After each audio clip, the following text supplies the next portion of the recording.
Rabbi इश्रह ली सदरी व यस्सिर ली अमरी वहलुल उक़दतम मिन लिसानी यफ़क़हू क़ौली। आज मैं आपको बताऊंगी सूरह बकरा की आयत नंबर 207, जिसका तर्जुमा है, और कुछ वो लोग भी हैं जो अल्लाह की रज़ामंदी की तलब में अपनी जान तक बेच डालते हैं, और अल्लाह ताला अपने बंदों पर बड़ी शफ़क़त करने वाला है। ये आयत एक सहाबी हज़रत सुहैब रज़ी अल्लाह ताला अन्हा के बारे में नाजिल हुई कि अल्लाह के हुक्म से वो मक्का से मदीना हिजरत करके जा रहे थे कि मुशरिकीन मक्का ने उनका ताक़ुब किया। रास्ते में हज़रत सुहैब रज़ी अल्लाह ताला अन्हा अपनी सवारी से नीचे उतरे और कमान अपने हाथ में ली और सारे तीर अपने हाथ में पकड़ लिए और मुशरिकीन से मुखातिब होकर कहा कि अल्लाह की कसम, जब तक ये तीर मेरे हाथ में हैं मैं तुमसे मुकाबला करता रहूँगा और तुम्हें अपने करीब नहीं आने दूँगा, और तुम ये बात अच्छे से जानते हो कि मैं कितना अच्छा तीर अंदाज़ हूँ और तलवार चलाना भी खूब जानता हूँ। और उनसे मज़ीद ये कहा कि मेरे घर में बहुत सारा माल है, मैं तुम्हें उसका पता बता देता हूँ, तुम जाकर वो सारा माल ले लो, और वैसे भी मैं एक बूढ़ा शख्स हूँ, तुम्हारे किसी काम का नहीं हूँ।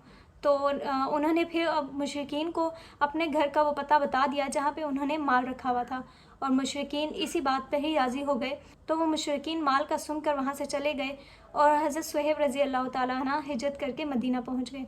जब वो मदीना पहुँचे तो हज़रत अबू बकर और हज़रत उमर रज़ी अल्लाह ताला अन्हा ने उनका इस्तकबाल किया और उनको ये बताया कि तुमने बहुत अच्छा नफ़े का सौदा किया है, तो अल्लाह ताला ने तुम्हारे उस सौदे के बदले में अल्लाह ताला ने ये आयत तुम्हारे लिए नाजिल फरमाई है। तो ये थे वो सहाबी जिनके बारे में ये आयत नाजिल की गई थी कि उन्होंने कितना अच्छा सौदा किया था, कितना नफ़े का सौदा किया था। उन्होंने इस्लाम कैसे कबूल किया था कि एक दफ़ा उनको पता चला कि वो अल्लाह के नबी हैं और मक्का के हर घर में उनकी बातें हो रही हैं। तो हज़रत सुहैब रज़ी अल्लाह अन्हा से सब्र ना हुआ और वो फ़ौरन नबी पाक सल्लल्लाहु अलैहि वसल्लम की खिदमत में हाज़िर हुए।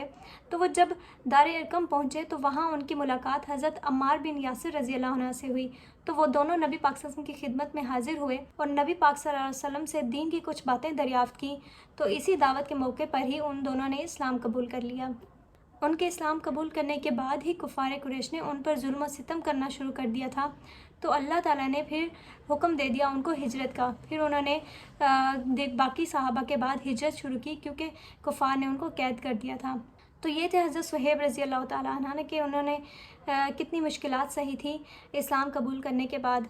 उम्मीद है कि आपको समझ आ गई होगी कि ये आयत किस वजह से नाजिल की गई थी।